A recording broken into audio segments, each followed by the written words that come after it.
Okay, baga nagaan gara channel kootti nagaan dhuftanii har'a kan wajjin ilaallu review exercise wajjin ilaalla end of the unit 1 question kan wajjin ilaallu ta'a. Like, share, copy link, subscribe gochuun dagatinaa. First gaaffii tokkoffaa, the Greek word physics is for nature appropriated. It describes this field of physics. Which one of the following best answer for this? Jecha Greek physics fuses jedhu irraa nature jechuudha approximated describe kan ta'u physics kana kan ibsu kaminne isaan armaan gadii keessa.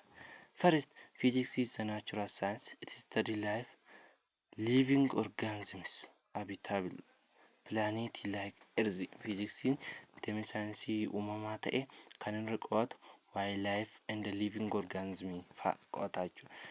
Kana kan qo'atu biology dha malee physics miti jechuudha. Kanaafuu gaaffii een hin ta'u jechuudha.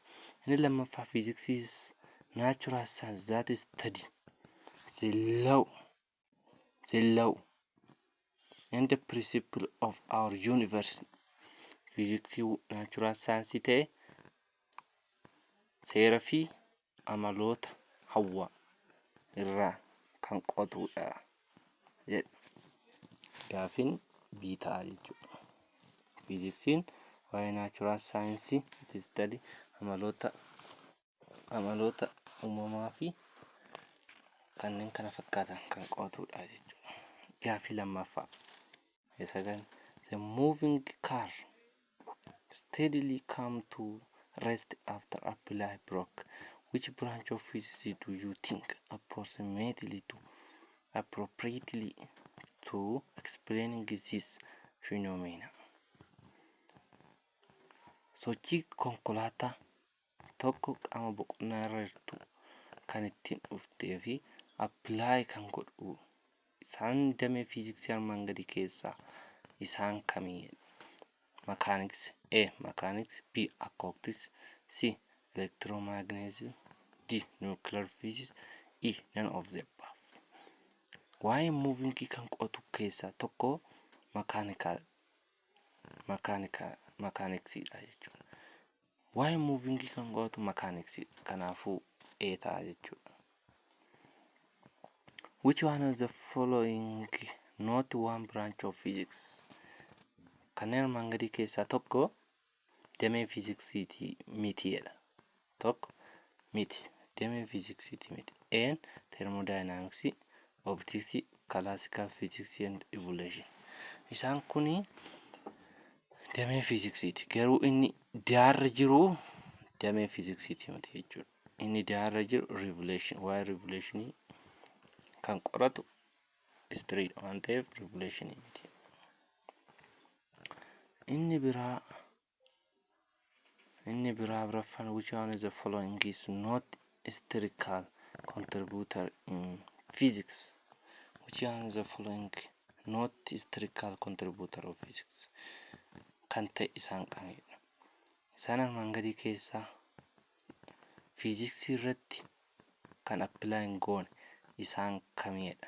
Tokkoffaa Willy Brown Snell, Daniel Bernoulli, Thomas Young, Charles Darwin. Isaan kana keessaa D dha, Charles Darwin. Charles Darwin biology irratti discuss godhe jechuudha. Inni biraa which one is the following institution and project does not apply physics principle of the physics? Apply the principle of the physics. Ethiopia Aviation Industry and Grand Ethiopia Renaissance Dam, Quality and Standard Authority of Ethiopia, Ethiopia Radiation Protection Authority. None of the above. None of the above. A. None of the above. Which branch of physics is most important when study this is the nature and behavior of light? Damee fiiziksii ta'ee baay'ee barbaachisaa fi waa'ee uumamuu fi amaloota ifaa kan qo'atu kamidha? Tokko A. Quantum mechanics D. Nuclear physics C. Optics. D. Thermodynamics. C. Optics. Optics waa'ee laayitii qo'ata jechuudha. Kanaafuu C ta'a. Galileo famous experiment on learning toward Pisa demonstrated that A. What goes up must come down. B. All objects fall to Earth the same rate and regardless of their mass. C. However, objects fall fastest than later objects of the same size. D. Gravity does not act of pulling objects. B. All objects fall Earth in the same rate regardless of the mass. Kan ta'edha jechuudha. Galileo. Wanti tokko qilleensa keessa yeroo gaaraa gadhiisne irra keessa wanti tokko iddoo qilleensi hin jirretti waaqarraa gad odoo gadhiisne walqixa wanti ulfaatina qabuuf wanti hin qabne walqixa lafa ga'u kan jedhe Galileoodha jechuudha. B ta'a.